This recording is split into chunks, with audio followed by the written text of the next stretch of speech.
العظيم وبلغنا رسوله النبي الكريم ونحن على ذلك لمن الشاهدين والشاكرين والحمد لله رب العالمين۔ بارگاہ رسالت میں درود پاک کا ہدیہ پیش کریں۔ اللہم صلی وسلم بارک علی سیدنا مولانا محمد طب القلوب ودوائها وعافیت الابدان وشفائها ونور الابصار وضیائها وآلہ وصحبہ دائما ابدا۔ غوث اعظم ممن بے سرو ساما مدد قبلہ دی مدد کعبہ ایما مدد۔ جشن عید میلاد النبی صلی اللہ تعالی علیہ وسلم کے حسین موقع پر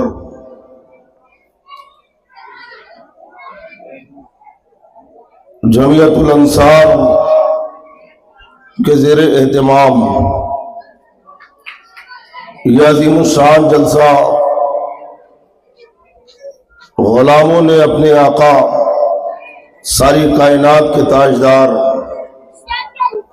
فخر موجودات احمد مختار صلی اللہ تعالی علیہ وسلم کی بارگاہ میں خراج عقیدت پیش کرنے کے لیے منعقد کیا، اور الحمدللہ آپ بھی اپنی غلامی کا ثبوت دیتے ہوئے اس جلسے کو کامیاب بنانے کے لیے یہاں پر بیٹھے ہوئے ہیں۔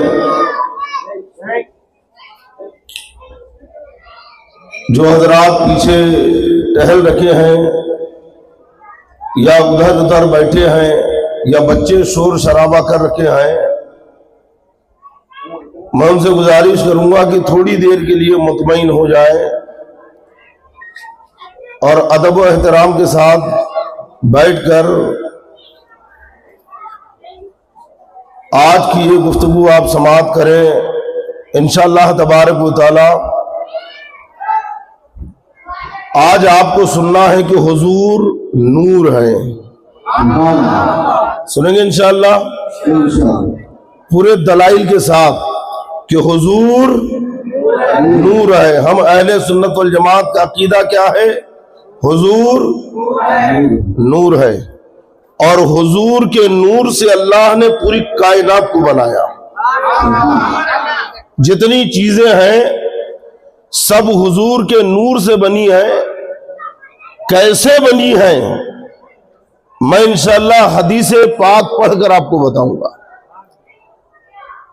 کہ جنت، یہ آسمان، یہ زمین، یہ لوح، یہ قلم، یہ سورج، یہ چاند، یہ ستارے، یہ انسان، یہ ملک، یہ فلک، ان کا وجود کیسے ہوا؟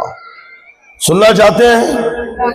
اچھا، جو سننا چاہتے ایک بار ہاتھ اٹھا کے بتائیں۔ اچھا، میرے ساتھ آپ کہیں سرکار کی آمد، مختار کی آمد۔ ابھی بھی اتنا بیدار نہیں ہوئے کیونکہ ہم لوگوں کی عادت ہے ماحول بنا کے بولنے کی۔ اتنا عظیم الشان جلسہ منعقد کیا گیا، ہزاروں لاکھوں روپے خرچ کیے گئے، تو کامیاب بھی تو ہونا چاہیے، ہے نا؟ میں ایک اور گزارش آپ سے کرتا ہوں کہ اپنی کرسیاں لے کر آپ سامنے آ جائیں۔ کرسیاں لے کر جو بیچ کی کرسیاں اسے پر کر دیں، ایسا سامنے آئے۔ آ جائیے آپ لوگ بھی، سب سے مخاطب ہوں میں، پیچھے جو ہے وہ بھی کرسیاں لے کر ایسا سامنے آئے۔ جو حضرات نوجوان پیچھے ٹہل رکھے ہیں یا گھوم رہے ہیں یا موبائل میں لگے ہوئے ہیں وہ بھی آ جائیں۔ اگر موقع رہا تو انشاءاللہ میں موبائل کی تباہ کاریاں اس کے اوپر بھی بیان کروں گا کہ آج موبائل کے بیجا اور فضول استعمال نے ہماری قوم کے نوجوانوں کو تباہ کر کے رکھ دیا ہے۔ جوان بچے تو بچے، بچیاں بھی آج اس سے محفوظ نہیں ہیں۔ آ جائیے آپ لوگ بھی، آئیے، ایسا آگے آئیے۔ جو حضرات پیچھے بیٹھے ہیں آؤ بیٹا، آپ تیار ہیں سننے کے لیے؟ ایک بار دونوں ہاتھ اٹھا کے کہیں یا رسول اللہ، یا حبیب اللہ، صبح طیبہ میں ہوئی بٹا ہے باڑا نور کا۔ بس ایسی بیدار رہنا ہے، اور جہاں بات اچھی لگے وہاں کیا کہیں گے؟ بغیر بولے کہیں گے انشاءاللہ۔ ہاں توجہ بیٹا، کیمرہ رکھ دو یار۔ اے بابو موبائل رکھ، ابھی موبائل کے اوپر آؤں گا میں، سمجھے کہ نہیں؟ موبائل جیب میں رکھو، سماعتیں ادھر رکھو، اور ہر ایک جملہ دل میں اتارنے کی کوشش کرو۔ صبح طیبہ میں ہوئی بٹا ہے باڑا نور کا، صدقہ لینے نور کا آیا ہے تارا نور کا۔ باغ طیبہ میں سہانا پھول پھولا نور کا، مست بو ہے بلبلے پڑھتی ہے کلمہ نور کا۔ تاج والے دیکھ کر تیرا امامہ نور کا، سر جھکاتے ہیں الہی بول بالا نور کا۔ اچھا، 12ویں کے چاند کا مجرا ہے سجدہ نور کا۔ کچھ لوگ آج اس میں الجھانا چاہ رہے ہیں کہ بھئی حضور کی تشریف آوری کب ہوئی، 12 کو ہوئی کہ 9 کو ہوئی کہ 8 کو ہوئی کہ 3 کو ہوئی؟ ارے کبھی بھی ہوئی، لیکن ہوئی نا۔ اور 12 تاریخ یہ مشہور ہے، اہل عرب کا، اہل مصر کا، اہل شام کا، اسی پر عمل رہا ہے۔ شاہ عبدالحق محدث دہلوی رضی اللہ تعالیٰ عنہ نے مدارج النبوت میں ذکر فرمایا کہ آقا کریم صلی اللہ تعالی وسلم کی تاریخ ولادت 12 ہے، اور اسی پر جمہور کا عمل ہے۔ اسی تاریخ کو اہل عرب حضور کے جائے ولادت پر جمع ہوتے اور نعت خوانی، درود خوانی کا اہتمام کرتے، اور یہی مشہور ہے۔ بس اسی مشہور پر عمل کرتے ہو۔ ہم بھی اسی شب میں حضور کی آمد کا چرچا کر رہے ہیں۔ یوں تو چرچا پورے سال ہوتا ہے نا، لیکن 12ویں کے چاند کا مجرا ہے سجدہ نور کا، 12 برجوں سے جھکا ایک ایک ستارہ نور کا۔ 12 برجوں سے جھکا، 12 بروج ہے، 7 ستارے ہیں۔ ان 12 بروج میں 7 ستارے گردش کرتے ہیں، ہر بروج میں 1 گھنٹہ ستارہ رہتا ہے۔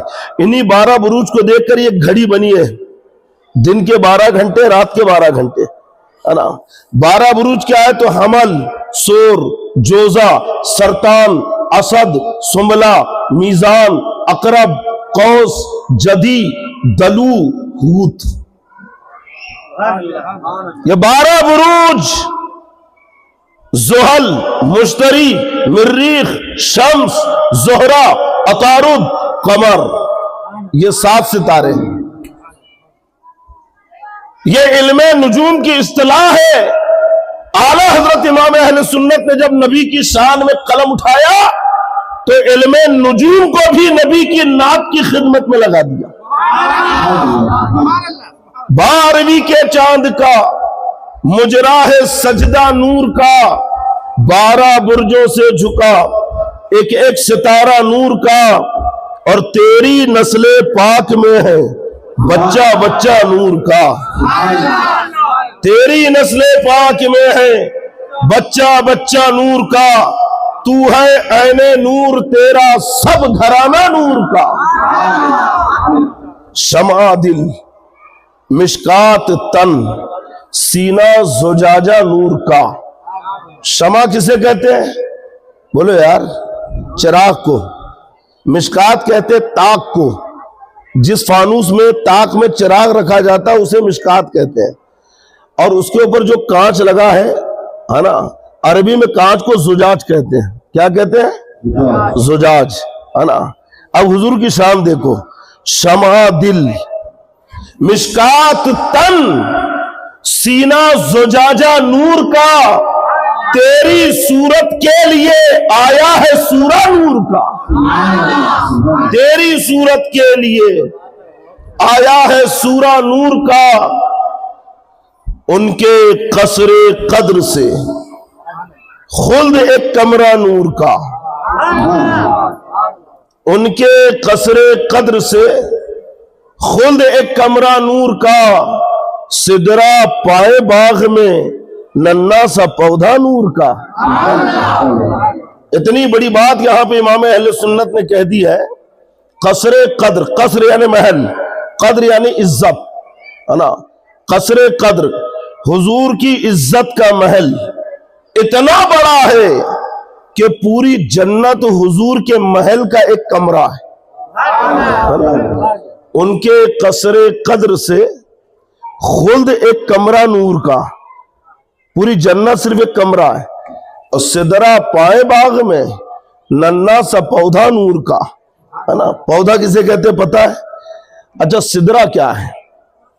سدرا یہ بیری کا درخت ہے۔ کیا ہے؟ ساتوں آسمان کے اوپر جہاں پہ حضرت جبریل امین قیام کرتے ہیں، وہ درخت اتنا بڑا ہے کہ حدیث پاک میں آیا ہے کہ اس کے پتے ہاتھی کے کان کے برابر ہیں، اور اس کے پھل مٹکے کے برابر ہیں، اور اس درخت نے پوری زمین و آسمان کو گھیر کے رکھا ہے، اس کی شاخوں نے زمین و آسمان کو گھیر لیا۔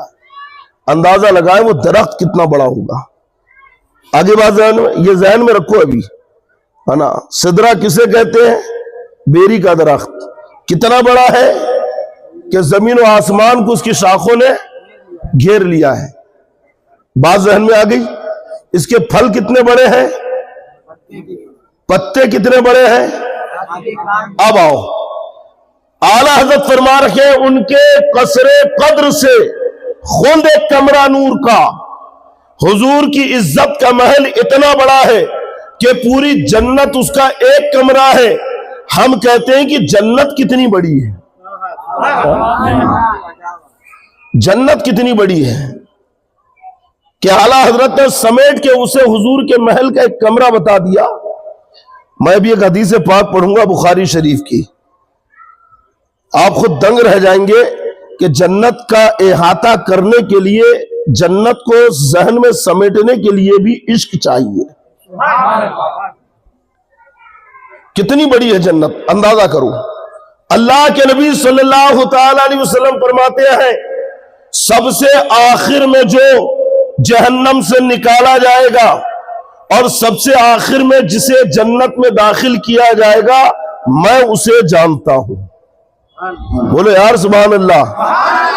اس کے راوی حضرت عبداللہ ابن مسعود رضی اللہ تعالیٰ عنہ ہے، بخاری شریف میں یہ روایت موجود ہے۔ اب بتائیے قیامت جب ہوگی، جنتی جنت میں، جہنمی جہنم میں، لیکن کچھ ایسے ہوں گے کہ جو ہے تو ایمان والے لیکن شامت اعمال کی وجہ سے جہنم میں جائیں گے۔ جس کے دل میں بھی رائی کے دانے کے برابر ایمان ہوگا، اللہ اسے جہنم میں نہیں رہنے دے گا، بلکہ اللہ اسے جنت میں ڈالے گا۔ رائی کے دانے کے برابر بھی ایمان رہے گا دل میں تو اللہ اسے جنت عطا کرے گا۔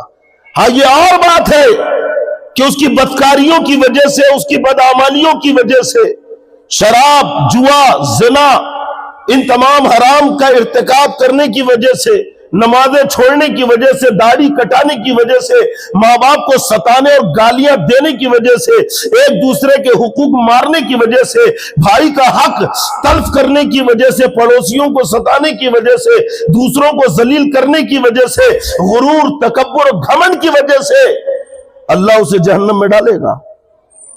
یہ اور بات ہے کہ اگر حضور کی شفاعت مل جائے، اللہ کرم کر دے تو جہنم میں نہ جائے، لیکن یہ اعمال جہنم میں پہنچانے والے ہیں۔ تکبر آدمی کو جہنم میں پہنچانے والا ہے، نمازوں کو چھوڑنا آدمی کو جہنم میں پہنچانے والا ہے، بد نگاہی، بد کرداری، یہ شراب کی عادت، جوا کی عادت، منشیات کی عادت، زنا کی عادت، بد نگاہی کی عادت، یہ ساری بدعمالیات جہنم تک پہنچانے والی ہے۔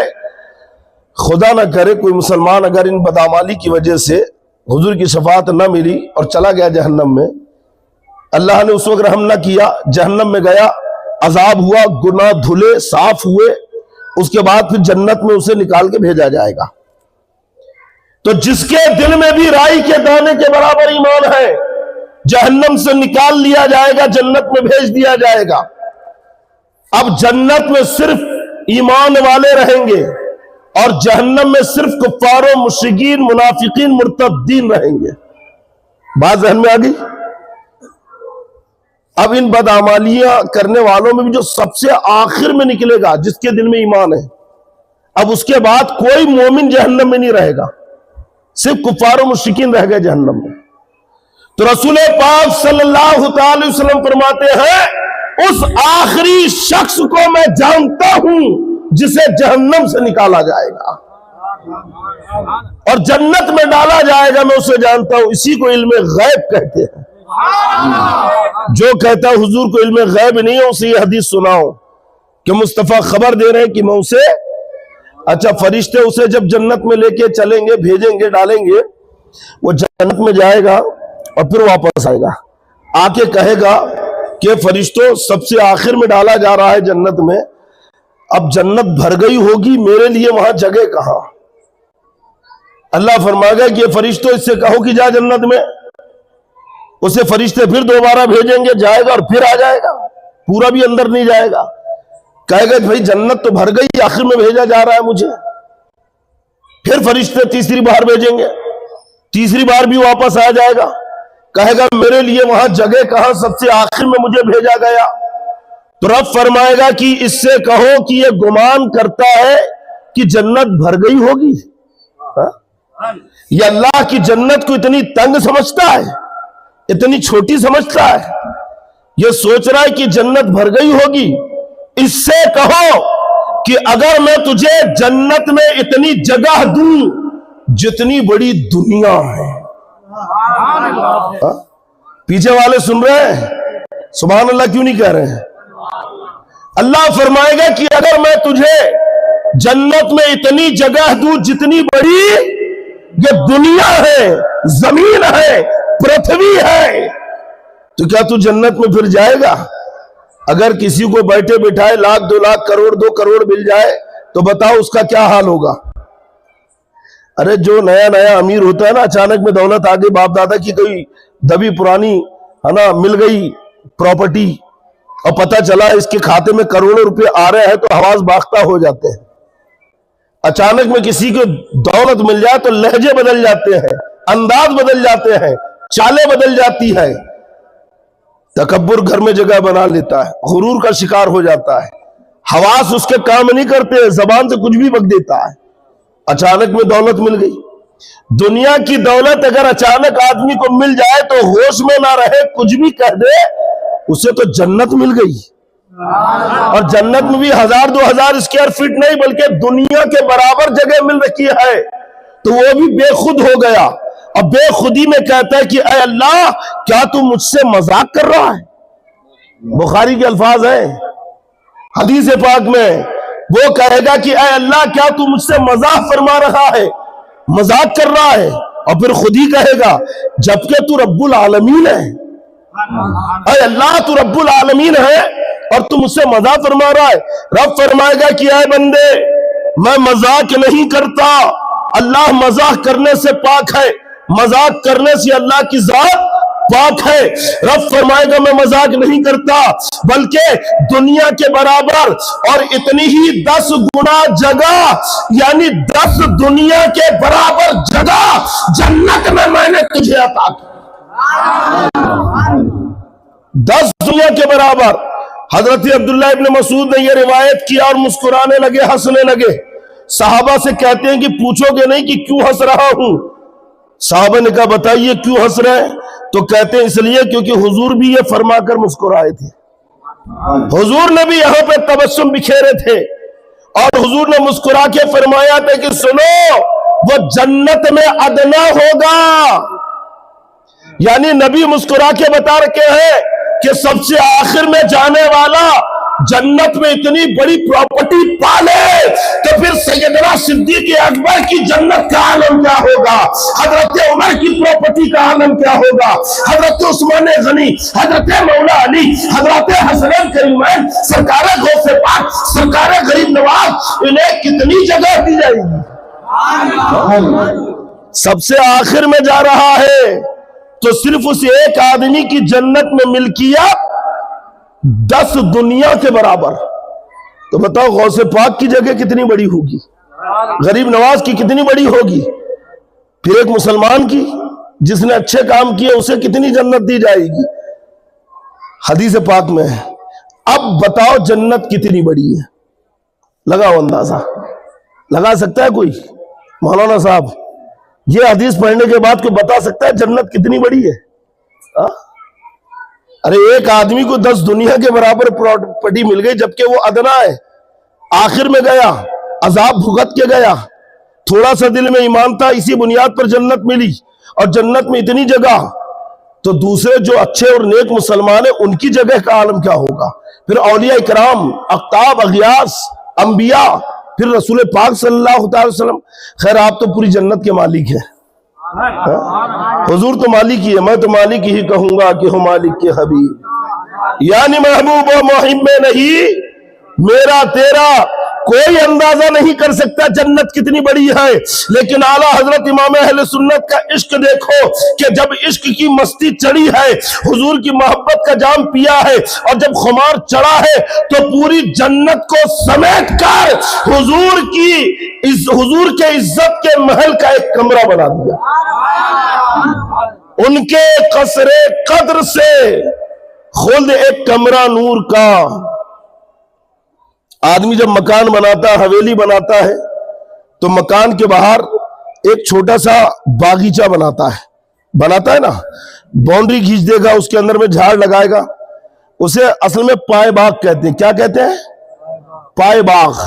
ایک ہوتا باغیچہ بڑا جس میں آم کے درخت ہوتے, سنترے کے درخت ہوتے, جامن کے درخت ہوتے, جام کے درخت ہوتے ہیں, وہ باغیچہ ہوتا ہے, ایکڑوں میں پھیلا ہوتا ہے. اور جو آدمی گھر کے آنگن میں لگاتا ہے اسے پائے باغ کہتے ہیں. کیا کہتے ہیں؟ بولے یار جلدی, کیا کہتے ہیں؟ پائے باغ میں آدمی درخت نہیں لگاتا بلکہ پودے لگاتا ہے. کیا لگاتا ہے؟ چھوٹے پودے خوبصورتی کے لیے. آدمی گلاب لگاتا ہے, چمیلی لگاتا ہے, موگرا لگاتا ہے, چمپا لگاتا ہے, چھوٹے پودے لگاتا ہے تاکہ اس سے مکان کی خوبصورتی بڑھ جائے. تو حضور کی عزت کا محل اتنا بڑا کہ پوری جنت اس کا ایک کمرہ. اب اس محل کے بعد باہر جو پائے باغ ہے وہ کتنا بڑا ہے نا, اس کی شان کیا؟ تو اعلیٰ حضرت فرماتے ہیں کہ سدرا کتنا بڑا ہے, جلدی بولو کتنا بڑا ہے؟ 7 زمین و آسمان کو گھیر لیا. کتنا بڑا درخت ہے سدرا, پائے باغ میں ننھا سا پودا نور کا. سدرا پائے باغ میں ننھا سا پودا نور کا. اے رضا یہ احمد نوری کا فیض نور ہے, ہو گئی تیری غزل بڑھ کر قصیدہ نور کا. اللہ نے سب سے پہلے اپنے نور سے نبی کے نور کو پیدا کیا. اول ما خلق اللہ نوری کل خلائق من نوری. حضور کہتے ہیں پھر پوری مخلوق کو اللہ نے میرے نور سے بنایا. کیسے بنایا اس کی تفصیل میں بھی آپ کو بتاؤں گا, لیکن پہلے میں آپ کو یہ سمجھا دوں کہ ہم اہل سنت والجماعت کا عقیدہ یہ ہے کہ حضور نور ہے. اگرچہ مکہ شریف میں بشری شکل میں ہے, مدینہ شریف میں آپ بشر کی صورت میں ہے, لیکن آپ کی حقیقت, جلدی بولو یار, دھوکے میں آنا جائے کہیں فکر و آگاہی, آقائے کائنات لباس بشر میں ہے. لیکن کچھ لوگوں کو حضور کے نور ماننے سے بڑی تکلیف. کہتے ہیں کہ نور, اگر حضور نور ہوتے تو کھاتے کیوں تھے؟ اعتراض, کیونکہ نور کبھی کھاتا ہے. ایسے بھی لوگ ہیں جو حضور کو نور نہیں مانتے, منکر, انکار کر دیتے ہیں. کہ حضور نور تھے تو کھاتے کیوں تھے, پیتے کیوں تھے؟ حقیقت حضور کی نور ہے, لیکن آئے بشری شکل میں. اور ایک قاعدہ ہے کہ اگر کوئی شے حقیقت کچھ اور ہو لیکن کسی دوسری شے سے تبدیل ہو جائے تو جس چیز سے تبدیل ہوئی اس کے اوصاف اس میں آ جاتے ہیں. مثلا ایک لکڑی, ہمارے بزرگ بیٹھے ان لوگ, ان کے ہاتھ میں لکڑی آپ نے دیکھا, چھڑی. کیا کہتے ہیں اسے؟ بولو یار, دکنی زبان میں کیا کہتے ہیں؟ چھڑی کہتے ہیں کیا؟ لاٹھی کہتے ہیں نا. لاٹھی کو کبھی آپ نے چلتے ہوئے دیکھا ہے بغیر پکڑے, خود چل رہی ہو دیکھا ہے؟ اچھا لاٹھی کو کبھی آپ نے دیکھا ہے کہ کھا رہی ہو، پی رہی ہو؟ دیکھا ہے کبھی کہ کھا رہی ہے، پی رہی ہے، دیکھ رہی ہے، چل رہی ہے، دوڑ رہی ہے؟ دیکھا؟ نہیں دیکھا نا۔ لیکن جب یہی لاٹھی شکل بدل لے، حضرت موسیٰ علیہ السلام کے ہاتھ میں ہے، صرف لاٹھی ہے۔ رب نے کہا وما تلک بیمینک یا موسیٰ، اے موسیٰ تیرے ہاتھ میں کیا ہے؟ تو کہا یہ میرا عصا ہے، میری لاٹھی ہے، اس سے میں ٹیک لیتا ہوں، اس سے میں جانوروں کو ہانکتا ہوں، میں اس سے بکریوں کے لیے پتیاں توڑتا ہوں، اپنے اور بھی کام نکالتا ہوں۔ جب تک موسیٰ علیہ السلام کے ہاتھ میں ہے تو لاٹھی ہے، نہ بول رہی ہے، نہ دیکھ رہی ہے، نہ چل رہی ہے، نہ کھا رہی ہے، نہ پی رہی ہے۔ لیکن جیسے ہی آپ نے فرعونیوں کے سامنے اس لاٹھی کو چھوڑا ہے تو اتنا بڑا سانپ بن گئی کہ اب وہ لاٹھی دوڑ بھی رہی ہے، کھا بھی رہی ہے، پی بھی رہی ہے، چل بھی رہی ہے اور ڈرا بھی رہی ہے۔ تو دیکھو جب تک موسیٰ علیہ السلام کے ہاتھ میں ہے تو خاموش، لیکن جیسی چھوڑا اور شکل بدلی تو ہزاروں جادوگروں کو ڈرا دیا، فرعونیوں کو نگل لیا۔ 15,000 فرعونی تو اس کو دیکھ کر دہشت سے مر گئے، اور پھر جیسی موسیٰ علیہ السلام نے پکڑا تو پھر لاٹھی بن گئی۔ تو لاٹھی نہ کھاتی ہے نہ پیتی ہے، لیکن شکل بدل لے تو کھاتی بھی ہے، پیتی بھی ہے۔ حضور نور ہے، نور نہ کھاتا ہے نہ پیتا ہے، لیکن جب بشری شکل میں آ جائے، جب انسانی روپ میں آئے تو اب انسان کے اوصاف اس میں آ جاتے ہیں۔ اب وہ نور کھاتا بھی ہے، نور پیتا بھی ہے۔ اچھا دوسرا اعتراض یہ کیا کہ اگر حضور نور ہے تو شادی کیوں کی؟ نور کوئی شادی کرتا ہے؟ قرآن میں اللہ فرماتا وَزَوَّجْنَاهُمْ بِحُورِ عَيْنٍ، ہم نے ان کا نکاح موٹی موٹی آنکھوں والی حوروں سے کر دیا۔ ہم نے ان کا نکاح موٹی آنکھوں والی حوروں سے کر دیا۔ کس کا؟ جسے لوگ اور اس کے محلے والے لنگڑا کہتے تھے، کلوٹا کہتے تھے، کانا کہتے تھے، تانے مارتے تھے، لیکن مرا ایمان پر، گیا ایمان کے ساتھ دنیا سے، تو اللہ نے اسے جنت دی اور موٹی آنکھوں والی حوروں سے اس کا نکاح کر دیا۔ اچھا حور نور ہے کہ نہیں؟ بولو یار جلدی۔ حور کس چیز سے بنی ہے؟ نور سے بنی نا۔ اور یہ جو گیا جنت میں جس سے شادی ہو رہی ہے یہ کیا ہے؟ خاکی ہے نا، مٹی ہے نا۔ تو جب خاکی کا نکاح نور سے ہو سکتا ہے، حور نور ہے، اس نور سے اس خاکی کا نکاح ہو سکتا ہے، تو پھر حضور سے کیا دشمنی ہے؟ حضور بھی تو نور ہے۔ جیسے جنتی حور نے نکاح کیا، نور ہو کر نکاح ہو رہا ہے، ایسے حضور بھی نور ہے اور نکاح فرما رہے ہیں۔ اچھا پھر تیسرا اعتراض کر لیا کہ اگر حضور نور ہے تو پھر جنگ احد میں زخم کیوں آیا؟ دندان مبارک شہید کیوں ہوئے؟ خون کے دھارے کیوں بہے؟ طائف میں آپ کا بدن لہو لہان کیوں ہوا؟ جب دشمنوں نے پتھر برسائے تو آپ کے بدن سے خون بہ پڑا۔ نور ہے تو خون کیسا بہ رہا ہے؟ نور ہے تو زخم کیوں آ رہا ہے؟ نور ہے تو چوٹ کیوں لگ رہی ہے؟ جواب سن لو اس کا کہ نور بشر کی شکل میں آ سکتا ہے، اور جب بشری شکل میں آئے تو ہر وہ چیز جو بشر کے اندر رونما ہوتی ہے اس میں بھی ہو سکتی ہے۔ اس کا بھی جواب حدیث پاک سے دیکھو، بخاری شریف میں حدیث پاک ہے۔ حضرت سیدنا موسیٰ علیہ السلام جلالی طبیعت کے مالک تھے۔ آخر وقت آ گیا، موت کا فرشتہ آیا، کہا موسیٰ روح قبض کرنا ہے۔ جلال میں تو تھے، ایسا تماچا لگایا کہ موت کے فرشتے کی آنکھ پھوٹ گئی۔ حدیث پاک میں آگ باہر آ گئی، زخم آ گیا، آنکھ کا ڈھیلا نکل گیا۔ ارے موسیٰ علیہ السلام تو ایک تماچا، جبکہ فرشتہ کتنا طاقتور ہوتا ہے؟ فرشتہ طاقتور نہیں ہے؟ فرشتوں کی طاقت، اللہ اکبر، ایک ایک فرشتہ اتنا طاقتور ہے کہ آپ کی زمین کو ہلکا سا ایسا کر دے جیسا آپ 2 بجے رات تک بیٹھ کے کرتے ہیں۔ کھیلتے کیسا؟ نہیں کھیلتے نا؟ جلدی بولو یار، بھون گروا لو. کیرم ویرم کھیلتے ہیں؟ اللہ بچائے. موبائل میں تو نہیں کھیلتے ہیں؟ جی نہیں ہے نا. موبائل میں بھی نہیں کھیلنا، غفلت کی چیز ہے. موبائل چھوڑو، کتابیں پڑھو، کتابوں سے رشتہ جوڑو. علماء اہل سنت کی کتابیں لاؤ اور مطالعہ کرو. مطالعہ کرنے سے ذہن تیز ہوتا ہے، اور موبائل دیکھنے سے آدمی مٹ ہوتا ہے، ذہن کند ہوتا ہے، نیندیں خراب ہوتی ہے. ٹھیک ہے. حضرت سیدنا موسیٰ علیہ السلام نے فرشتے کو مارا، اور وہ بھی فرشتہ کوئی اور نہیں، موت کا فرشتہ. آنکھ باہر آ گئی، ڈھیلا نکل گیا. یہ موسیٰ علیہ السلام کی طاقت، نبوت کی طاقت ہے. ارے موسیٰ علیہ السلام کے اندر تو ایسی طاقت تھی کہ ایک بار ایک فرعونی کو ایک گھوسا مارا، اس کا دم نکال دیا. تبھی تو آپ مصر چھوڑ کے گئے تھے، اور 10 سال حضرت شعیب علیہ السلام کیا رہے تھے اسی قبطی کو مارنے کے بعد ایک گھوسے میں. یہ موسیٰ علیہ السلام کی طاقت ہے. لیکن جاننا چاہو گے مصطفیٰ جان رحمت کی طاقت کا عالم کیا ہے؟ نبی کی قوت کیا ہے؟ جس کو بارے دو عالم کی پرواہ نہیں، ایسے بازو کی قوت پہ لاکھوں سلام. حضور کی طاقت کے تو بہت واقع ہے، لیکن بات فرشتے کی آ گئی ہے تو سن لو. پہلا موقع ہے، آقا کریم صلی اللہ تعالی وسلم غار حرا میں بیٹھے ہوئے ہیں، معتکف ہے، محو عبادت ہے. نزول قرآن کا سلسلہ شروع ہوا. قرآن کی سب سے پہلی آیت لے کر حضرت جبریل امی حضور کی بارگاہ میں آئے، اور آ کر کہا اقرا. کیا کہا؟ بولے یار.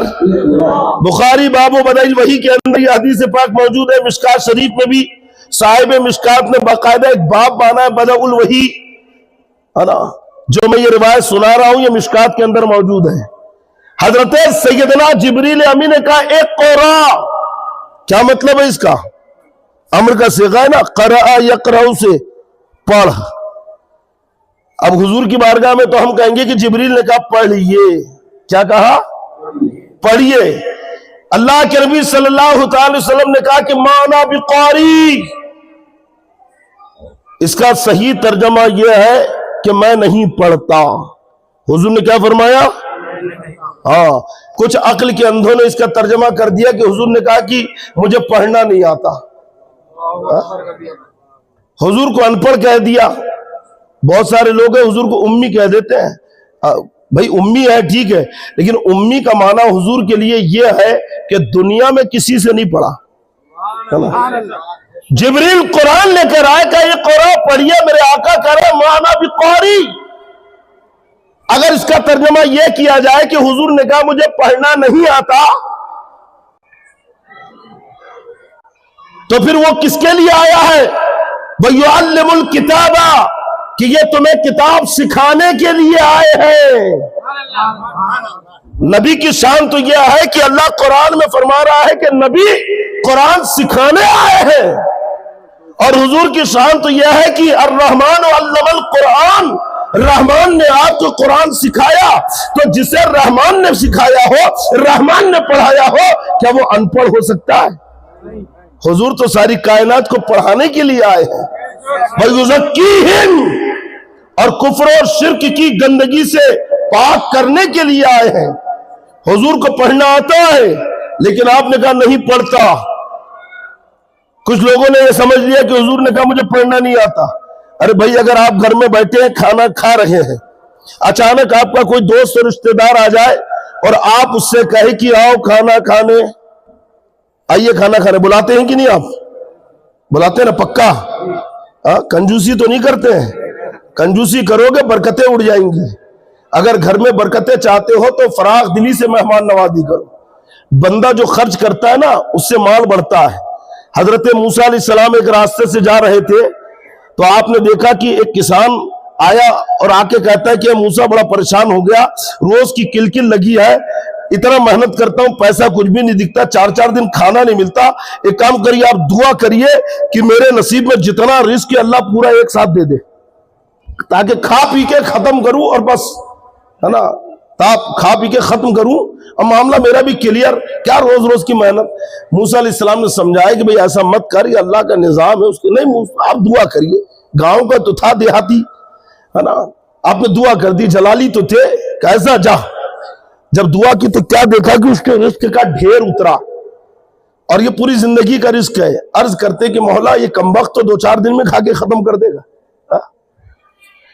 ایک عرصے کے بعد جب موسیٰ علیہ السلام واپس آئے تو کیا دیکھتے ہیں کہ جو کل تک خود دانے دانے کے لیے محتاج تھا، جس کا پورا رزق اتر گیا تھا اور تھوڑا تھا، آج وہ لنگر کھلا رہا ہے، لوگوں کو کھلا رہا ہے، خوب بانٹ رہا ہے، دیگ پہ دیگ چڑھی ہے، طرح طرح کے کھانے بن رہے ہیں، ہزاروں لوگ بیٹھ کے کھانا کھا رہے ہیں، غریب مسکین فقیر اپنی بھوک مٹا رہے ہیں، وہاں پہ آ کے کھلا رہا ہے۔ موسیٰ علیہ السلام کو تعجب ہوا، عرض کرتے مولا کل تک تو یہ خود کھانے کے لیے پریشان تھا اور آج یہ لوگوں کو کھلا رہا ہے، اتنا آیا کہاں سے؟ اس کا رزق تو بہت تھوڑا تھا۔ تو رب فرماتا ہے کہ موسیٰ یقیناً اس کا کھانا بہت تھوڑا تھا، اس کی روزی بہت کم تھی، لیکن اس نے تم سے سن رکھا تھا کہ اگر اللہ کی راہ میں خرچ کرو تو اللہ اس مال کو بڑھاتا ہے۔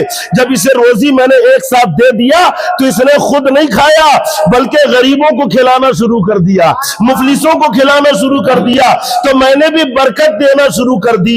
اے موسیٰ جب تک یہ لوگوں کو کھلاتا رہے گا میں اس کے کھانے میں برکت دیتا رہوں گا۔ اس لیے کھلانے پلانے میں کنجوسی نہ کرو، کوئی بھوکا دکھے ضرورت مند ہے پوچھو مت کھائیں گے کیا۔ ہمارے یہاں یہ تہذیب پتہ نہیں کہاں سے آ گئی، بیچارہ کھانے والا بھی شرمندگی میں کہہ دیتا بھائی نہیں کھاتا، پوچھو مت، ہاتھ پکڑو اور بٹھاؤ۔ اچھا ایک ہمارے یہاں پہ حضرت عوام کے اندر میں بڑا مشہور ہے کہ جب آدمی کھانا کھا رہا ہو تو سلام نہیں کرنا چاہیے۔ آپ کے یہاں پہ ہے کہ تلنگانہ میں یہ بات ہے کہ کھانا کھاتے وقت سلام نہیں کرنا چاہیے؟ بہت سارے مسلم علاقوں میں نے دیکھا، جبکہ روایت میں آیا ہے کہ اگر آپ کو بھوک لگی ہے، آپ کسی کے گھر گئے اور وہ کھانا کھا رہا ہے اور آپ کو بھوک لگی ہے لیکن کھانا مانگنے میں شرم آ رہی ہے تو آپ سلام کر دیجئے۔ کھاتے وقت کسی کو سلام کرنا یہ کوڈ ورڈ ہے کہ مجھے بھوک لگی ہے۔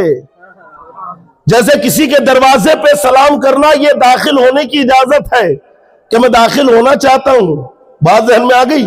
تو کھاتے وقت سلام کرنا یہ اس بات کی دلیل ہے کہ سامنے والے کو بھوک لگی ہے تو سامنے والا جو کھا رہا ہے وہ جواب دے اور ہاتھ پکڑ کے بٹھا لے۔ آپ کے یہاں کوئی مہمان آئے تو یہ مت پوچھو کہ کھائیں گے کیا، بلکہ سیدھے کھانا پیش کر دو۔ لیکن آپ نے پوچھ ہی لیا بھائی کھانا کھائیے اور اس نے کہہ دیا میں نہیں کھاتا، کیا کہا؟ میں نہیں کھاتا، تو کیا مطلب اسے کھانا نہیں آتا؟ اس نے کہہ دیا میں نہیں کھاتا تو کیا اسے کھانا نہیں آتا؟ کھانا تو آتا ہے لیکن ابھی طبیعت نہیں ہے، مزاج نہیں ہے، نہیں کھاؤں گا۔ جبریل نے کہا پڑھیے، مصطفیٰ نے کہا میں نہیں پڑھتا، جس کا یہ مطلب نہیں کہ نبی کو پڑھنا نہیں آتا، پڑھنا تو آتا ہے لیکن اے جبریل تجھ سے کیوں پڑھوں؟ میرا رب مجھے سکھاتا ہے۔ جب تیسری بار کہا کہ اقرأ بسم ربک الذی خلق، پڑھیے اس رب کے نام سے جس نے پیدا کیا، پڑھیے اپنے رب کے نام سے، تو پھر حضور نے پڑھا۔ لیکن یہاں پہ جانتے کیا واقعہ ہوا حدیث پاک میں؟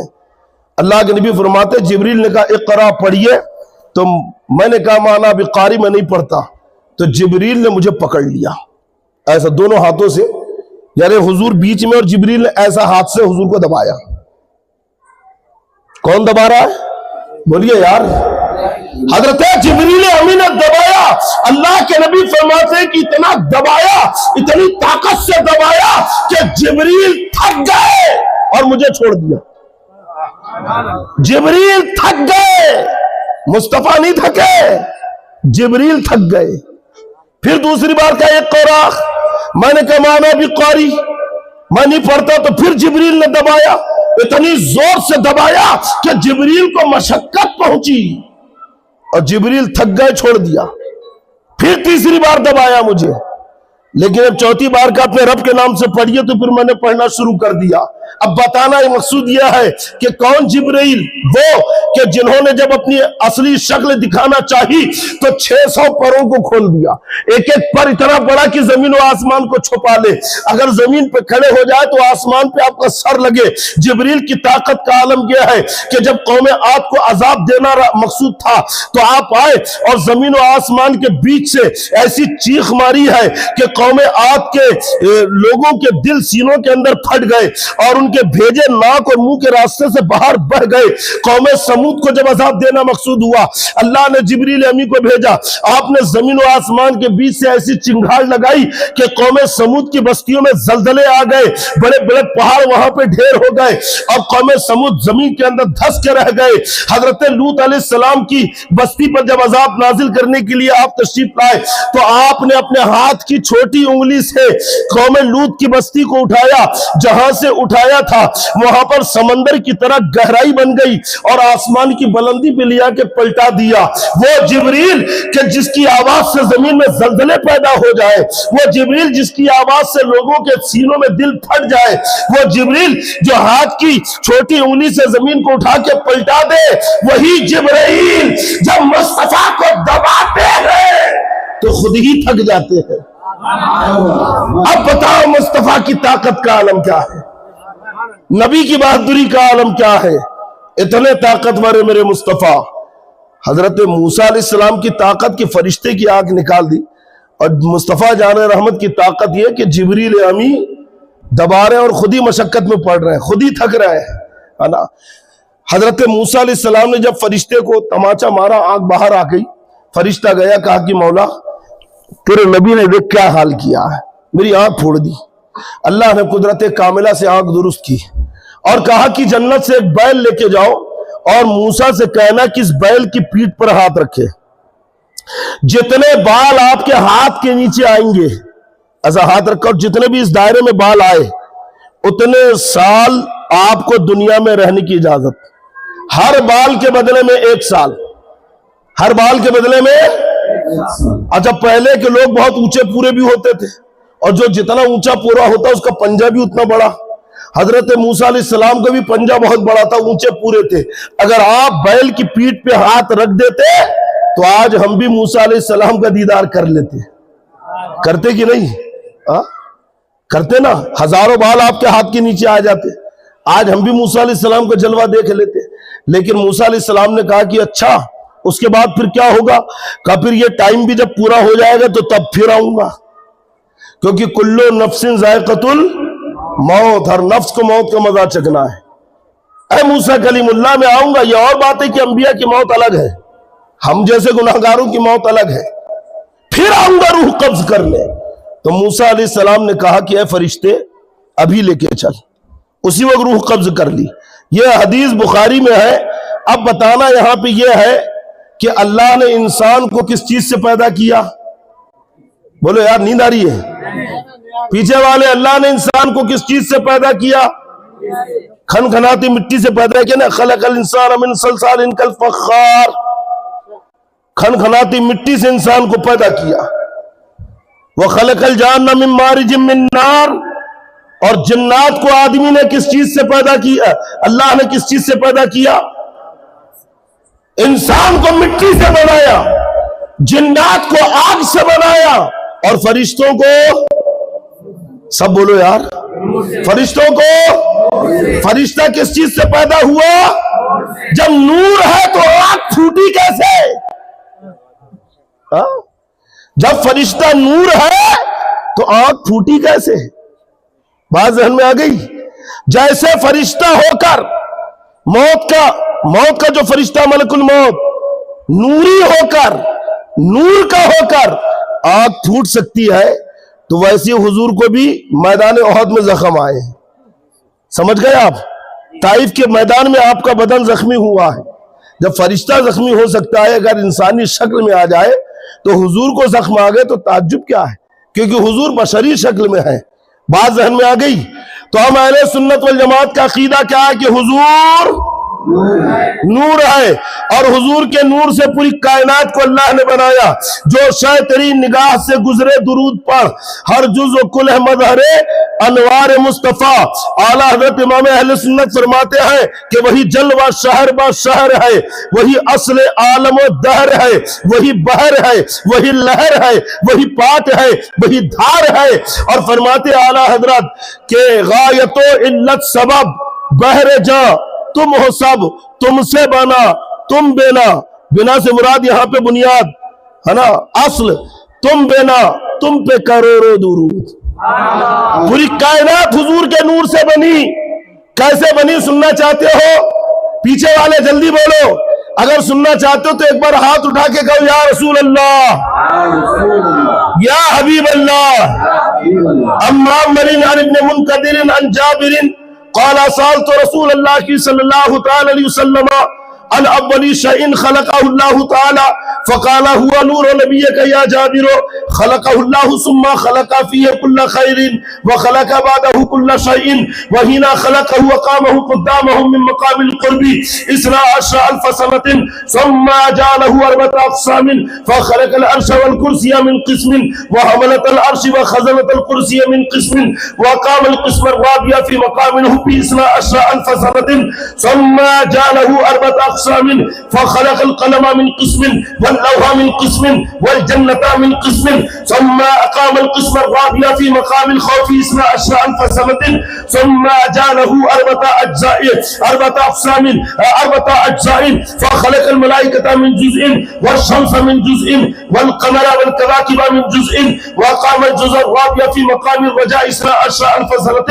ثم جعله 4 أجزاء، فخلق العقل من جزء، والعلم والحكمة والعصمة والتوفيق من جزء، وأقام الجزء الرابع في مقام الحياء 12,000 سنة، ثم نظر الله عز وجل إليه فترشح النور أرقا، فقطر منه 124,000 قطرة من نور، فخلق الله من كل قطرة روح نبي أو روح رسول، ثم تنفست أرواح الأنبياء، فخلق الله من أنفاسهم الأولياء والشهداء والسوداء والمطيعين إلى يوم القيامة، فالعرش والكرسي من نور، والكروبيون من نور، والروحانيون والملائكة من نور، والجنة وما فيها من نعيم من نور، وملائكة السماوات من سبع، وملائكة السماوات 7 من نور، والشهداء والسوداء والصالحون من نتاج النور، ثم خلق الله 12,000 حجاب، فأقام الله نوري وهو الجزء في الرابع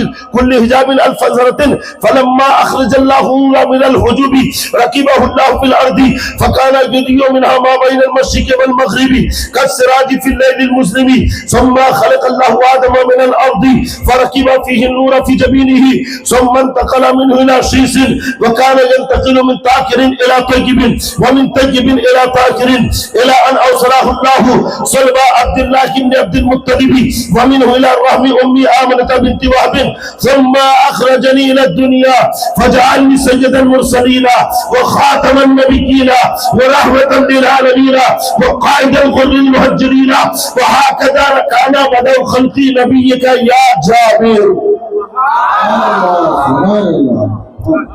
بولیے سبحان اللہ۔ میں سمجھتا ہوں مسلمانوں، ہو سکتا ہے آپ نے یہ حدیث پاک پہلی بار سنا ہو۔ یہ حدیث نور ہے۔ کیا ہے؟ حدیث نور۔ اس میں حضور نے پوری کائنات کا نقشہ کھینچ دیا کہ اللہ نے کائنات کو وجود کیسے بخشا ہے، کائنات کیسے وجود میں آئی۔ حضرت جابر رضی اللہ تعالیٰ مصنف عبد الرزاق میں یہ روایت موجود ہے۔ امام بخاری کے استاذ حضرت عبد الرزاق، ان کی کتاب حدیث کی مصنف، اس میں یہ حدیث پاک ہے۔ حضرت جابر نے کہا یا رسول اللہ، اللہ نے سب سے پہلے کس چیز کو پیدا کیا؟ تو کہا ہوا نور و نبی کا، تیرے نبی کے نور کو پیدا کیا۔ اور جب نبی کے نور کو پیدا کیا تو حضور فرماتے ہیں کہ اسے 12,000 سال تک مقام قرب میں رکھا۔ بولو کہاں رکھا؟ نیند تو نہیں آ رہی ہے؟ کہاں رکھا؟ مقام قرب میں رکھا 12,000 سال تک. پھر 12,000 سال کے بعد اس نور کے 4 حصے کیے. ایک حصے سے اللہ نے عرش بنایا، ایک سے کرسی بنائی، اور جو ایک حصہ بنا اس سے ایک حصے سے عرش اور کرسی کو اٹھانے والے فرشتوں کو پیدا کیا. حاملان عرش اور حاملان کرسی کو پیدا کیا. کتنے حصے ہو گئے؟ 3 ہو گئے. اب ایک بچا.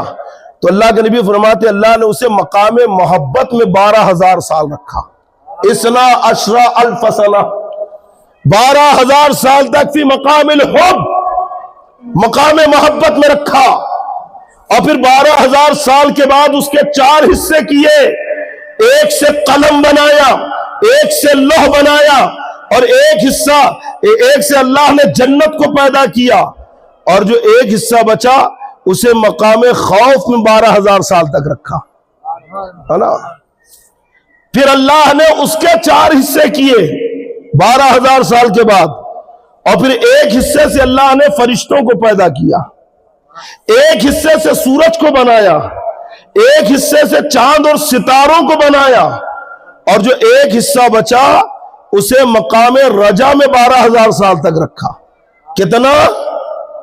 یار سمجھ میں نہیں آ رہی کہ تقریر اتنا سست کیوں بیٹھے ہیں؟ پھر ہلچل کرو، کچھ بولو. دیکھو پسینہ پسینہ ہو گیا میں. حضور کی حدیث ہے اور کائنات کا نقشہ تیار ہو رہا ہے. 12,000 سال تک مقام رجا میں رکھا. اور پھر اس کے 4 حصے کی ایک سے عقل بنایا، توفیق بنائی، حکمت بنائی. اور جو ایک حصہ بچا اسے مقام حیا میں 12,000 سال رکھا اللہ نے. 12,000 سال مقام حیا میں رکھا. اللہ کے نبی فرماتے پھر اس کے بعد اللہ نے میرے نور کی طرف نظر ڈالی، نظر فرمائی. ثم نظر اللہ عز وجل الیہ، اور جیسی نظر ڈالی تو فترشح النور ورقا، میرے نور کو پسینہ آیا. کہو سبحان اللہ. اللہ کے نبی فرما رہے ہیں کہ جیسی اللہ نے میرے نور پہ نظر ڈالی تو میرے نور کو پسینہ آیا. اور جب پسینہ آیا تو 1,24,000 کم و بیش پسینے کے قطرے ٹپکے. حضور کے نور سے پسینہ ٹپک رہا ہے، قطرے ٹپکے. اور جب قطرے ٹپکے تو فی کلی قطرتین روحا نبیین اور روحا رسولین، ہر قطرے سے اللہ نے نبیوں کو اور رسولوں کو پیدا کیا.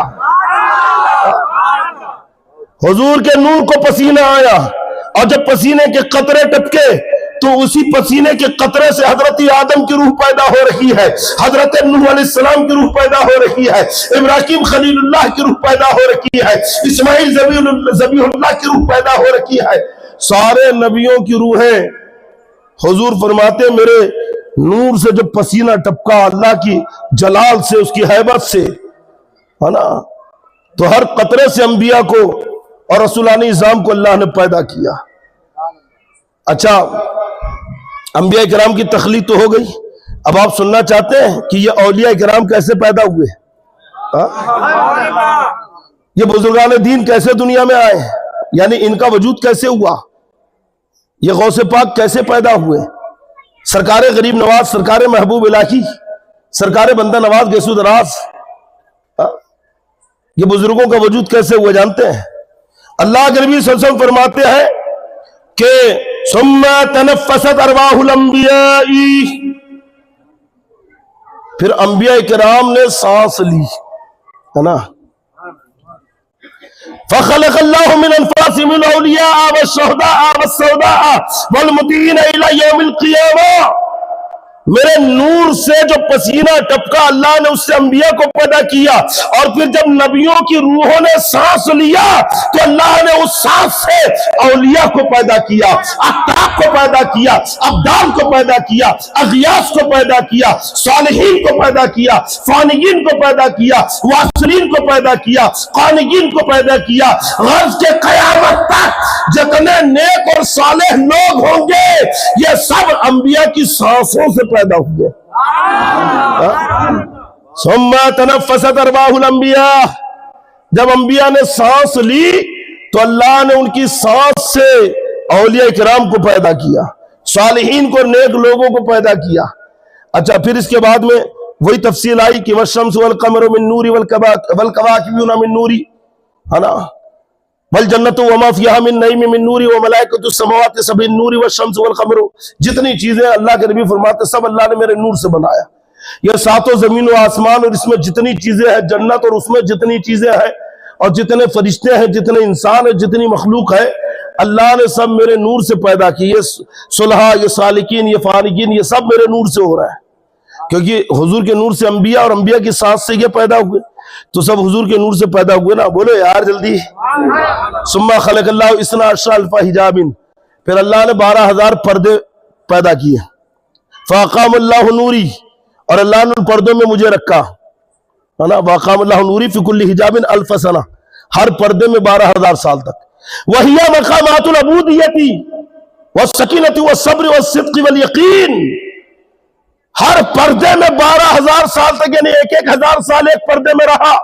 حضور کہتے ہیں کہ یہ مقام عبودیت تھا، مقام صدق تھا، مقام یقین تھا، یہ سارے مقاموں سے میں گزرا ہوں۔ فَغَمَسَ اللَّهُ فِي كُلِّ حِجَابٍ 1000 سنہ، ہر پردے میں اللہ نے مجھے 1,000 سال تک غوطہ دیا۔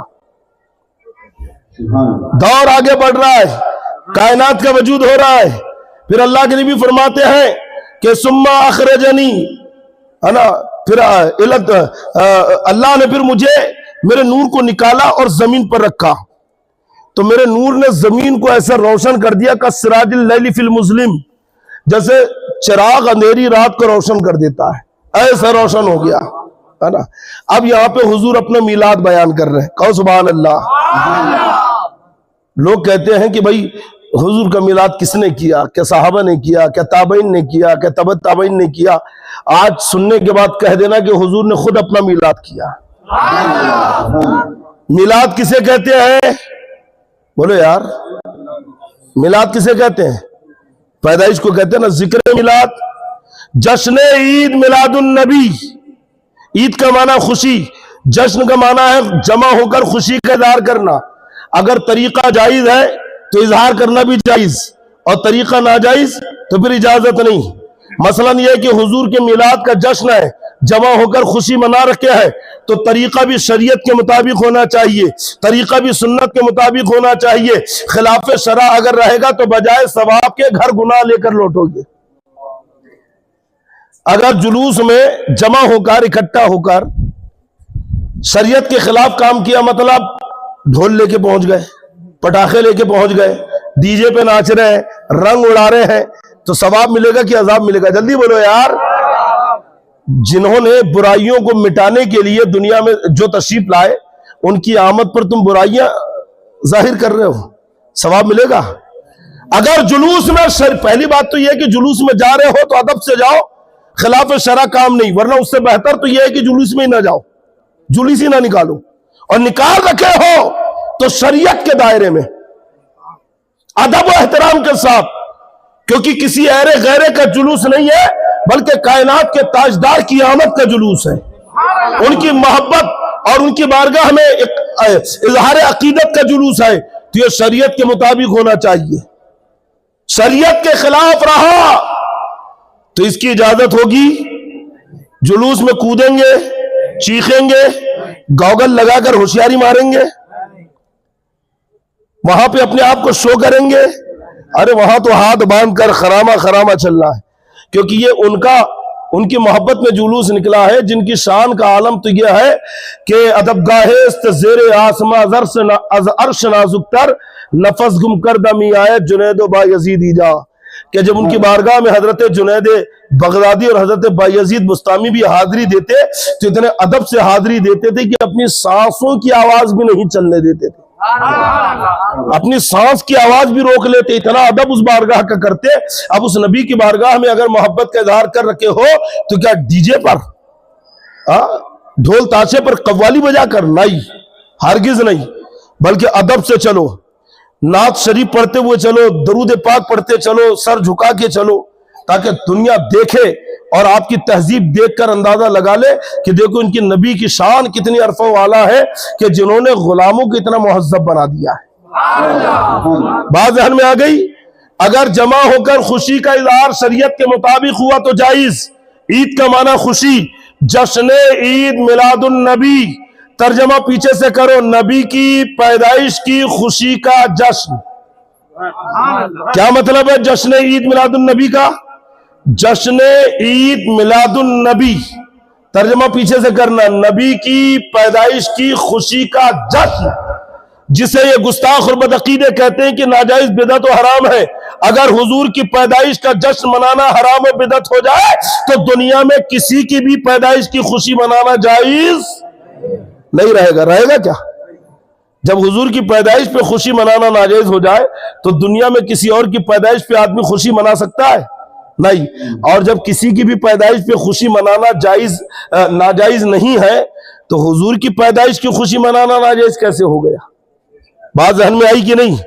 اب یہ کہتے ہیں کہ بھائی حضور کا میلاد کا مطلب یہ ہے کہ جمع ہونا، اکٹھا ہونا، اور جمع ہو کر حضور کی ولادت کا تذکرہ کرنا، حضور کی آمد کا ذکر کرنا، حضور کے بچپن کا ذکر کرنا، حضور کی جوانی کا تذکرہ کرنا، اور حضور کے اوصاف جمیلہ کا ذکر کرنا، حضور کی خوبیوں کا ذکر کرنا، ازدواجی زندگی کا ذکر کرنا، مکی اور مدنی زندگی کا ذکر کرنا. یہی تو میلاد ہے بھائی. حضور کی شان بیان کرنا یہ تو میلاد ہے. اور حضور نے خود اپنا میلاد بیان کیا. میلاد کا مطلب ہے پیدائش، ذکر میلاد کا مطلب ہے پیدائش کا تذکرہ. ٹھیک ہے؟ جب کسی کی بھی پیدائش کا ذکر حرام نہیں تو حضور کی پیدائش کا ذکر کیسے ناجائز ہو جائے گا؟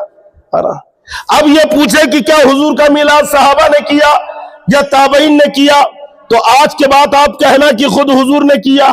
اور کیسے کیا؟ دیکھو اللہ کے نبی صلی اللہ علیہ وسلم فرماتے ہیں ثم خلق اللہ آدم من الارض فرکب فیہ النور فی جبینہ. حضرت آدم علیہ السلام کو جب اللہ نے مٹی سے پیدا کیا تو میرے نور کو ان کی پیشانی میں رکھ دیا. میرے نور کو آدم علیہ السلام کی پیشانی میں رکھ دیا. ثم انتقل منہ الی شیث، اور پھر میرا نور منتقل ہوا حضرت آدم سے شیث علیہ السلام کی طرف. حضرت آدم سے کدھر آیا؟ وَمِنْ إِلَى شِيشٍ وَكَانَ يَنْتَقِلُ إِلَى الطَّاهِرِ. اللہ کے نبی فرماتے ہیں میرا نور پھر منتقل ہوا ہے نا حضرت شیث علیہ السلام سے پاک رحموں کی طرف، پاک رحم سے پاک صلب کی طرف ہے نا. مِنْ طَاهِرٍ إِلَى طَيِّبٍ وَمِنْ طَيِّبٍ إِلَى طَاهِرٍ. طیب سے طاہر کی طرف، طاہر سے طیب کی طرف، طیب سے طاہر کی طرف، دونوں کا معنی پاک. پاک صلب سے پاک رحم کی طرف. مواہب لدنیہ میں امام قسطلانی رحمت اللہ علیہ روایت نقل کرتے ہیں حضرت آدم علیہ السلام نے شیث علیہ السلام سے کہا اے شیث پاک عورت سے نکاح کرنا، کیونکہ نبی آخر الزمان کا نور میری طرف سے تیری طرف منتقل ہو چکا ہے، لہذا یہ نور پاک پیٹ اور رحم میں جانا چاہیے.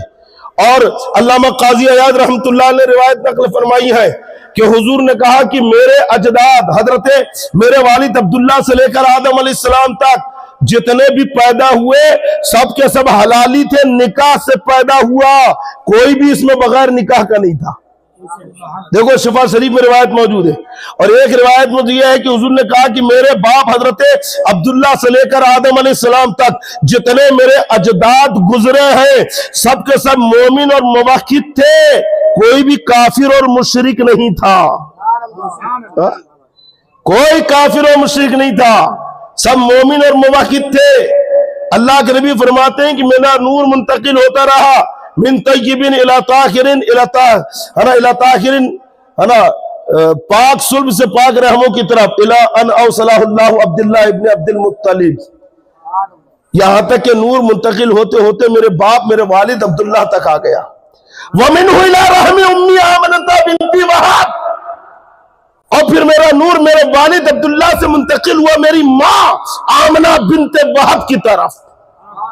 اور پھر میری ماں نے میرے نور کو 9 مہینہ پیٹ میں رکھا. پروان چڑھے میرے مصطفیٰ، ماں کی گود میں ہے، اللہ کے نبی فرماتے ہیں ثم اخرجنی الی الدنیا، اور پھر جب اللہ نے مجھے دنیا میں بھیجا کہ یوں ہی نہیں بھیجا، وجعلنا سید المرسلین وخاتم النبیین، اللہ کے نبی فرماتے ہیں کہ مجھے اللہ نے سارے نبیوں کا سردار بنا کے بھیجا، خاتم بنا کے بھیجا، قائد الغر المحجلین، ہر روشن اعضاء والوں کا سردار بنا کے بھیجا۔ حضرت آمنہ کہتی ہے جب میرے بیٹے کا نور ہے نا میرے شکم میں آیا، میرا بیٹا جب میرے پیٹ میں آیا، اور عورتوں کی طرح میرا معاملہ نہیں تھا، اگر کسی عورت کو حمل ٹھہرے پہلے تو پتہ ہی نہیں چلتا ہے، کچھ علامتیں ہوتی ہے کہ ہاں اب ٹھہر چکا ہے، پھر سونوگرافی ہوتی ہے، یہ ہوتی ہے، ٹیسٹ ہوتا ہے، تو ڈاکٹر بتاتے کہ ہاں 3 مہینے کا حمل ہے، 2 مہینے کا حمل ہے، 4 مہینے کا حمل ہے، پھر عورت کو کہتا ہے کہ بھائی اب تم بیڈ ریسٹ کرو، تم کھانے میں یہ مت کھاؤ، وہ مت کھاؤ، پرہیز کرو، بھاری چیز مت اٹھاؤ، سیڑھی مت چڑھو، بتاتا ہے نا، اور جیسے جیسے دن گزرتے ہیں تو عورت کا بوجھ بڑھتے جاتا ہے نا، پھر شوگر بھی بڑھ رہا ہے، بی پی بھی بڑھ رہا ہے، طرح طرح کی پرابلم ہو رہی ہے، وٹامنز کی کمی ہو رہی ہے، پھر اس میں ہے نا سپلیمنٹی لینا پڑ رہا ہے، کتنی دقتیں ہوتی ہیں۔ حضرت آمنہ کہتی میرا معاملہ الگ تھا، جب حمل ٹھہرا تو شروع میں کچھ لگا مجھے بھاری، لیکن جیسے جیسے دن گزرتے گئے تو میرا پیٹ ہلکا ہوتا گیا، دن بڑھتے گئے اور میں اپنے آپ کو ہلکا محسوس کرنے لگی، یہاں تک کہ جب میرے بیٹے کی ولادت کے دن آیا تو میں بالکل اپنے آپ کو ہلکا محسوس کر رہی تھی، لیکن ایک گھبراہٹ تھی کہ بچے کی ولادت کا وقت ہے، میرے پاس کوئی نہیں ہے، تو میں نے سوچا کہ کیا کروں، گھبرا ہی رہی تھی کہ ایک پرندہ آیا سفید، اس نے ایک بازو اپنے میرے سینے پہ رکھے اور ملے تو مجھے سکون مل گیا، پھر ایک پیالے میں مجھے ٹھنڈا سفید میٹھا شربت پیش کیا گیا، میں نے اسے پیا تو میرے دل کو ایسا سکون ملا کہ اس سے پہلے کبھی میں اتنا پرسکون نہیں ہوئی تھی، پھر میں نے دیکھا کہ اونچی اونچی عورتیں میرے گھر میں آ رہی ہیں، اونچی اونچی، سب نئے نئے چہرے تھے، اچھا اونچی کیسی، تو کہا بنو عبد مناف کی بیٹیوں کی طرح، جیسے بنو عبد مناف ایک قبیلہ ہے، ان کی عورتیں بڑی اونچی پوری ہوتی ہیں، تو کہا ایسی اونچی عورتیں، نئے نئے چہرے، میں نے ان میں سے ایک خاتون سے کہا کہ آپ کون ہیں، تو وہ کہتی ہے کہ میں مریم ہوں، عیسیٰ علیہ السلام کی والدہ، اور یہ آسیہ ہے، اور یہ سب جنت کی حوریں ہیں جو نبی آخر الزماں کے استقبال کے لیے آئی ہے، کائنات کے تاجدار کا استقبال کرنے آ رہی ہے۔ حضرت آمنہ کہتی ہے میرے بچے کی ولادت کا قریب ہوا، وقت قریب آیا تو میں نے دیکھا ایک نور میرے پیٹ سے، میرے شکم سے چھلکا، اور ایسا نور چمکا کہ میں نے اس نور میں ملک شام کے محلوں کو دیکھ لیا، مکے میں ہے آپ، ملک شام کو دیکھ رہی ہیں، کہا کہ اس نور میں نے بصرہ کے اونٹوں کی گردنیں دیکھ لی، ارے بھری دوپہری میں سورج کی روشنی میں آپ مکہ شریف میں کھڑے ہو اور بتاؤ ملک شام دیکھ کر دکھتا ہے کیا؟ چمکتا ہوا سورج آپ کو ملک شام نہ دکھا سکے، میرے مصطفیٰ کا نور ہے، اس لیے تو ہم کہتے ہیں کہ حضور نور ہے، ارے بھائی حضور نور ہے، اور ایسے نور ہے کہ آپ کے نور میں حضرت آمنہ نے ملک شام کے محلوں کو دیکھ لیا۔ مولانا روم رحمت اللہ علیہ نے ایک حکایت نقل فرمائی کہ آقا کریم صلی اللہ علیہ وسلم مسجد نبوی شریف سے باہر تشریف لا رکھے ہیں، ساتھ میں صحابہ ہے، نالین پاک رکھے ہوئے، ارادہ کیا نالین پہننے کا، اچانک آسمان سے ایک چیل تیزی سے آئی، آپ کے نالین پاک کو اٹھایا، اوپر لے جا کے پلٹایا، جب پلٹایا تو اس میں سے ایک سانپ نکلا، بھاگ گیا نکل کے، پھر حضور کی خدمت میں پیش کر دیا، حضور نے کہا کہ یہ چیل تو نے یہ نالین کیوں اٹھایا؟ کہا یا رسول اللہ خدشہ ہوا یہ سانپ آپ کو کاٹ نہ لے، یہ چیل کا عشق ہے، ورنہ جیسے چیل حضور سے محبت کرتی ہے سانپ بھی تو حضور سے محبت کرتا ہے، جیسے چیل جانتی ہے کہ اللہ کے آخری نبی، سانپ بھی تو جانتا ہے، سب جانتے ہیں۔ حضرت آمنہ کہتی جب میرا بیٹا دنیا میں آیا تو ایک ایسا نور چمکا اور ایک بادل نے میرے بیٹے کو چھپا لیا، اور پھر کہنے والا کہنے لگا کہ انہیں مشرق کی سیر کراؤ، مغرب کی سیر کراؤ، سمندروں کی سیر کراؤ، پوری کائنات کی سیر کراؤ، تاکہ ساری دنیا پہچان لے کہ یہ اللہ کے آخری نبی ہے۔ حضور خود فرماتے ہیں کہ سوائے کچھ جنات اور کچھ انسانوں کے پوری کائنات پہچانتی ہے کہ میں اللہ کا آخری نبی ہوں، جیسے چیل جانتی ہے یہ محمد رسول اللہ ہے، ویسے سانپ بھی پہچانتا ہے کہ اللہ کے نبی ہے۔ مجال ہے سانپ کی کاٹ لے، لیکن یہ عشق تھا۔ اللہ کے نبی نے کہا چیل یہ تو بتا تو اتنی بلندی پہ اڑ رہی تھی، اتنے اوپر سے تجھے میری نالین میں چھپا ہوا سانپ دکھا کیسے؟ چیل کتنی اوپر اڑتی ہے،